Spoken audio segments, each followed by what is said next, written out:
আসসালামু আলাইকুম। আজকে করব খুবই মজার একটা রেসিপি। এই খাবারটা কিন্তু আমরা সবাই খুব পছন্দ করি। আমি এখানে একটা ফ্রাই প্যান বসিয়ে নিয়েছি। এটাতে এখন কোনো তেল দিব না। প্রথমে আমি মরিচটা হালকা একটু ভেজে নিব।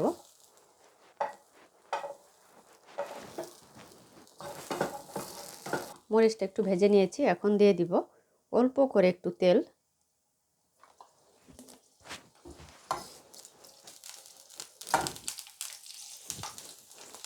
তেলটা দিয়ে দিব চিংড়ি মাছ। আসলে চিংড়ি মাছ হচ্ছে এমন একটা মাছ, যে কোনো তরকারিতে ভর্তায় দেন স্বাদটা কিন্তু অন্যরকম হয়ে যায়। চিংড়ি মাছটা একটু তেলের উপরে ভেজে নিব। চিংড়িটাও 1-2 মিনিট একটু ভেজে নিয়েছি। এখন দিয়ে দিব পেঁয়াজ। সব কিছু তেলে ভেজে ভর্তাটা যখন করবেন, 1-2 দিন যদি ফ্রিজে রেখেও খান, ভর্তাগুলো কিন্তু নষ্ট হয় না। আর কাঁচা পেঁয়াজ, কাঁচামরিচ সব কিছু দিয়ে সাথে সাথে খেয়ে ফেললে কাঁচাগুলো দিয়েই করবেন।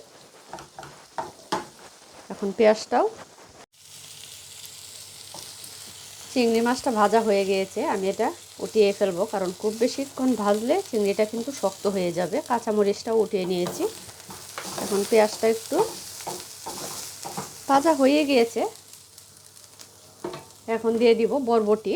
বরবটিগুলো কিন্তু আমি আগেই একটু সিদ্ধ করে নিয়েছি, কারণ বরবটিটা না হয় আপনার অনেকটা সময় লেগে যাবে সিদ্ধ হতে।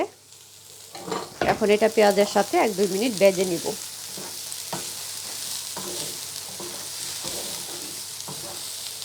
ভর্তা মানেই হচ্ছে লোভনীয় একটা খাবার। ভর্তা দিয়ে যতটুকু ভাত খাওয়া যায়, তরকারি দিয়ে কিন্তু ততটুকু খাওয়া যায় না। তবে ভর্তাটা করতে হবে একদম মজা।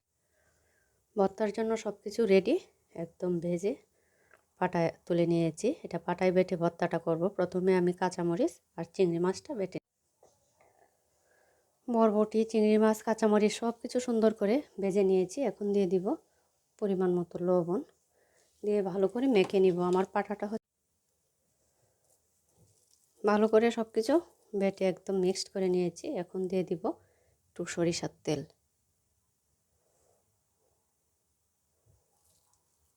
তাহলে সুন্দর একটা ঘ্রাণ আসবে সরিষার তেলের।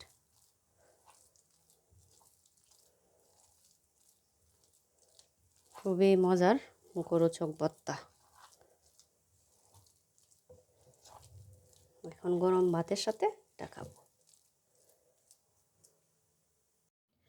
বাহিরে প্রচণ্ড ঠান্ডা, ওয়েদারটাও একদম মেঘলা মেঘলা। আর আজকে করেছি দুপুরে খাওয়ার জন্য চিংড়ি মাছ বরবটি দিয়ে ভর্তা, গরম গরম ভাত, সাথে 1 পিস লেবু। আর কিচ্ছু লাগবে না। এরকম একটা খাবার একটাই যথেষ্ট।